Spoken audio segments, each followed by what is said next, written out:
After barely escaping an island full of Cyclopses, they managed to boat directly into a new island full of cannibals. At this point, you kind of just gotta feel bad for Odysseus. He's been cursed again, and he's lost over a ship's worth of people at this point. So basically, after seeing the entire island, his entire fleet decides to, being the scholars that they are, go into an inland cove that is very difficult to escape, while our brave hero Odysseus, he decides to stay on the much rougher and more dangerous waters, although he can easily escape if danger comes. Odysseus, being the coward that he is, decided to send forward 2 warriors and a single messenger instead of doing the work himself.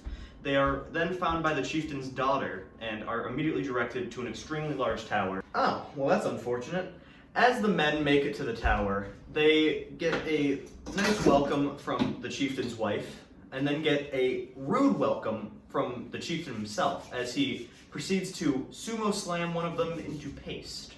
As the men begin trying to escape this extremely large tower, they are met by a little bit of resistance known as extremely large men and women who don't even look human at this point, coming over the hills, hurling rocks at them and the remaining ships. The only person who manages to escape this is Odysseus and the rest of his crew on his ship. The most important quote from this section would have to be Odysseus screaming at the top of his lungs, "Why are all of my men dying?" Odysseus, probably as all of his men were dying. But since so many archaeologists debate if this really did happen, I'd have to say that the most important quote from this section is, "As we grieve on heavy hearts, we sail across the sea." This section provides an important lesson to the readers and the men left alive. Don't trust random islands you run into. I personally believe that this still applies today, not to dock your warship in some random harbor, especially if you have just narrowly escaped death.